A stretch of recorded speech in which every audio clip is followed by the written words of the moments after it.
Alright lads, how's it going? So I wanted to make a wee video to talk to you guys today about the new Season 2 update in Cold War and tell you guys about how it is and sort of give you guys a wee opinion piece on some of the weapons and maps that are in it so far. So right now we currently only have one 6v6 map that's been added in with this update. We've heard that there will potentially be more 6v6 maps, but at the current moment there is only Apocalypse in the game.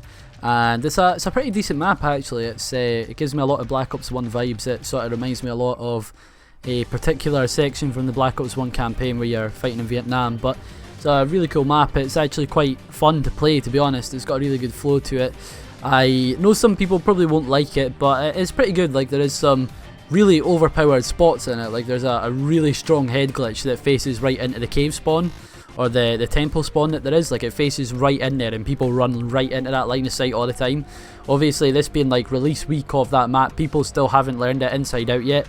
So there's a lot of moments where people will just bum rush you constantly and you'll just get so many fat kill streaks on it.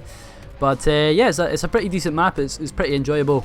It's a really overpowered spot on it, of course, but there is a counter to it, like a really hard counter, because there is a window. Like, say when you sit on that head glitch, there is a window that faces onto that head glitch, and if you're not paying attention to spotting that other angle, then people will get a good shot on you, and it's able to kill you that way as well, so you've got to remember that. But it's a really strong spot. I hope I'm not going to annoy anybody by telling people where the head glitch spots on the map are, but it's really strong, but it has got a counter to it, so you can't really complain too much about it, because Treyarch love to add a lot of head glitches into their maps. And the problem with a lot of Treyarch maps in the past as well, even like back to the original Black Ops games, like between Black Ops 3, 2 and 1, there's a lot of insane head glitches, but there's like no counters to them. So it's nice to see them actually thinking about putting a counter to a head glitch, because I feel like there's a lot of counters to everything in this game. Like, say for example, if one person's using a particular kind of weapon, you can counter that with either a certain perk or a different kind of playstyle or a different weapon itself, and it works out really well.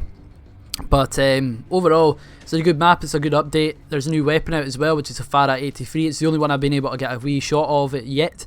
I've not used the LC10, which I will make its own video on it when I get a shot of it, but the Fara 83 is pretty strong. It's the Galil in this game, which kind of confused me, because I feel like the Krig 6 is meant to be the Fara, or the Krig 6 is meant to be like the Galil, or it reminds me a lot more of the Galil than the Fara 83 does, because obviously you've got the Black Ops 1 Galil, and the Fara feels absolutely nothing like it. Not in a bad way, because the Galil in Black Ops 1 was pretty strong. It wasn't overpowered or anything like that. It was overused, for sure. It was one of the main overpowered, or not overpowered, I keep saying that. It's one of the most overused weapons in Black Ops 1.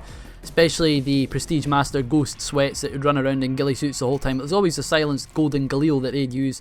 And it felt like it was overpowered at the time, but it wasn't. It was just that they'd sit in corners using Ghost in that game, and they wouldn't have to move, and they get permanent Ghost, just like Modern Warfare. But yeah, it's just one of those annoying little things, but it's not overpowered in Black Ops 1. But in this game, I'd argue sometimes it feels overpowered. Now, overall, it's meant to be more of a long-range weapon. I think that's what Treyarch have marketed it as so far. And it definitely feels like it's more of a mid-long range sort of weapon. Of course, that's really the roles that assault rifles are meant to perform at in this game. Obviously, the SMGs are meant to be your close range weapons, and the assault rifles are meant for mid to long range. But I feel like this one doesn't do all too well at close range. Like, it definitely, you can use it at close range. Like, don't get me wrong, every gun that kills people in this game, which is every gun in the game, obviously, but every gun can be used in close range, basically, except for snipers, unless you're like FaZe Sprat or someone like that. But every gun can be used in close range in this game. There is no way that you can't use a gun in close range, but the Fara isn't very strong at close range. That's one of the things I've got to say about it. It's not particularly strong at close range, but it is very, very strong at long range and medium range when you've kind of mastered that recoil, because it has got quite awkward bouncy recoil, but it's not insane. Like, it's not like the FFAR or anything like that. It's a lot more toned down and a lot more hesitant than that, but it's not a very pinpoint accurate weapon. Like, we're not talking ICR from Black Ops 4 with Grip 2. We're not talking that kind of accurate, but it's not very inaccurate either. It's kind of just like middle of the pack. It's a good gun. When it's used effectively, it is very, very fucking strong. It is a melt machine at times. I've got some really good gameplays with it so far, and I'm literally like 2 challenges off getting a gold already, and I've not even used it for that long either. The first night I started playing it, obviously because I don't get to play COD as much as I like sometimes, so I just figured I'd buy the battle pass with the 20 tier skips just to save me some time in the end, coming like 20 tiers off and wanting that max rank award. So I went and got the 20 tier skip, so I immediately unlocked it, and all my games that I played were with the Fara, because obviously you get a new gun, you want to see what it's like, right? You're not spamming it, you're just wanting to see how it handles. And I can tell you that this is probably going to be one of my main go-to assault rifles after this update, as long as they don't nerf it into the ground. As long as they don't do that, because I feel like Treyarch might possibly do it. Like, I'm just saying, if you have a chance to use it now before they nerf it, because it's in its strongest state right now. It may get a buff eventually, who knows, but I feel like it's more likely to get a nerf, knowing what Treyarch are like. It's quite frustrating. You get a really good gun, and you're like, yes, I actually quite like using this. And then suddenly Treyarch are just like, you fought, and then they nerf it into the ground, and it's useless. Like the FFA are. That's shit in Black Ops Cold War, but it's still pretty dominant in Warzone. I don't understand that at all. But yeah, it's a good weapon. Not used the LC10, but it does look pretty interesting. But at the same time, I've heard that it's meant to be more of like a mid-range kind of SMG, which just kind of confuses me, because like SMGs aren't mid-range weapons. I mean, like there are definitely SMGs that can compete at mid-range, like the AK-74U and the MP5. The MP5 slaughters people at any range, as long as it's not long range and you can control the recoil on it. But I just don't see the point in a mid-range SMG. But maybe once I've used it, I will be singing the praises of it, but I don't know right now. So one thing I've actually had a tiny little bit of playtime on so far is Outbreak as well, this new open world game mode that they've done for zombies. And I just need to say right now that I really do hope that Outbreak is not a limited time game mode, because this is really, really nice. I feel like this could be a major draw for a lot of players. Like it's really fun. Outbreak, I've played 1 or 2 matches of it so far, and the first time it resulted in someone backing out, which is not a problem because of Outbreak. This is just like an inherent problem with zombies. It feels like one person gets host in zombies, right? And when they back out, that's it, the game's over. Like, there's not even a host migration or anything like that, which there shouldn't be, because it should all just be on dedicated servers. It feels like it is peer-to-peer in zombies, which it should not be. I feel like every aspect of the game at this point should be dedicated servers, because Activision are making bank off of these games right now. I mean, you've got all the bundles, all the operator bundles in Cold War, plus all the operator bundles in Warzone, plus all the operator bundles in Modern Warfare. I mean, I know that the Modern Warfare and Warzone and Cold War are all kind of integrated now, but like there's a lot of stuff that's only really in Modern Warfare and Warzone, and then there's a lot of stuff that's only in Cold War and Warzone. And they're making millions off of this game, man. Like, there is probably whales out there that are buying every single one of these bundles, and like there's probably thousands of dollars worth of bundles in the store in all the games combined. It's insane. And just to think that the amount of money that they're making, because there was like this big report last year that they made millions off of Modern Warfare alone, and Warzone as well obviously, but just those 2 parts of that game made millions for them. And it's the fact that they can't even afford to pay for dedicated servers. I'm sorry right now, I'm going to stop, but it's not that they can't afford to pay for dedicated services, it's just that they don't want to pay for dedicated servers. I mean, it's obvious at this point that they don't want to pay for it, and it's really annoying. Like, because they can afford it, so why are they not doing it? It's just that they want to cheap out and probably cut corners and costs. But yeah, it's just really frustrating, and especially when you get people in like Outbreak, which is an inherent problem of that game mode. It's not really a problem with the game mode, it's problems with players themselves. They tank off by themselves, right? And they think they're a one-man army, and suddenly they go down, because they were playing like they were Arnold Schwarzenegger or whatever, like just pure going at it with a death machine, thinking they're hard. And then they get downed, and then they get annoyed because no one is coming over to revive them, because they're literally half the map away.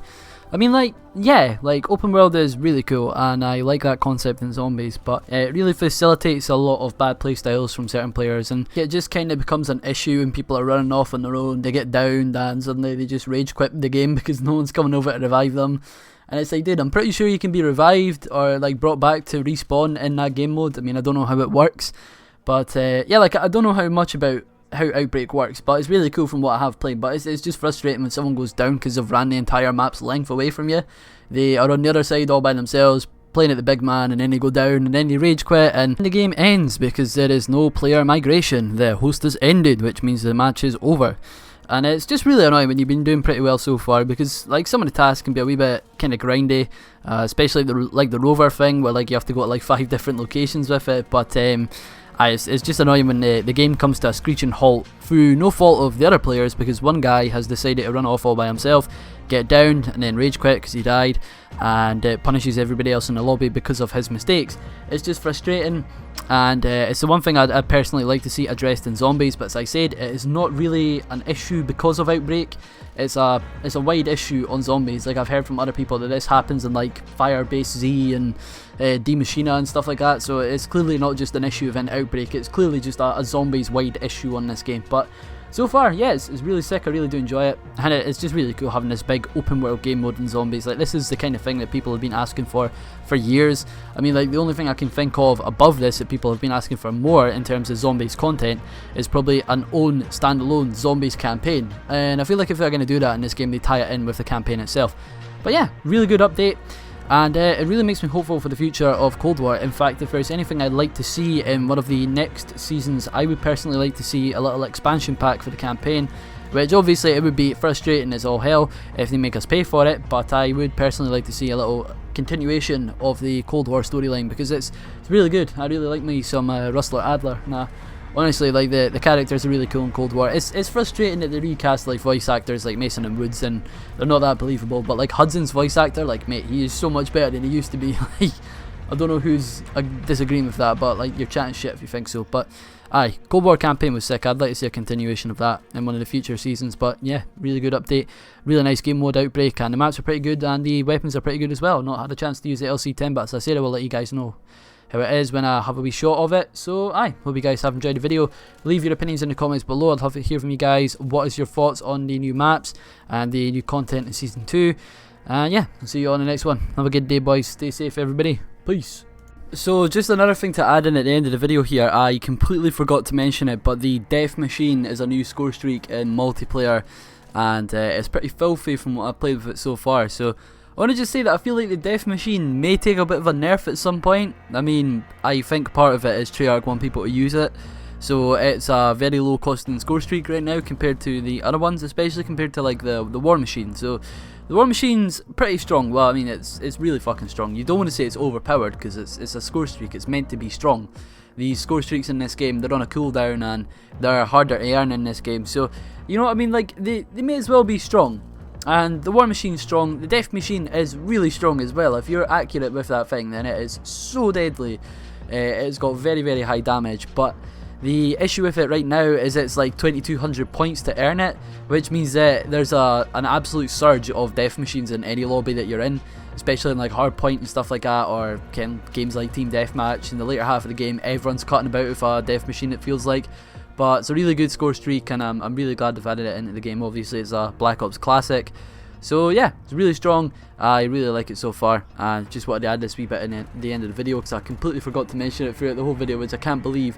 It's just that I watched my video now, kind of watched the footage back, and I'm like, yo shit, I've got a Death Machine. I was like, that's new. That's a new thing for this season. So yeah, it's a good score streak, and I hope they keep adding them in every season. Obviously, it's going to be annoying if they already were in the game, like the Harp, but I don't think there's any others that were in the game that were removed. So hopefully we get some more cool ones throughout the season, and hopefully they're actually really good, just like the Death Machine. And I feel like if anything, the Death Machine may get an increase in score. So if you've not had a chance to use it, get using it. Really strong. That's all I want to say. So aye, catch you later, boys. Yeah, good gen.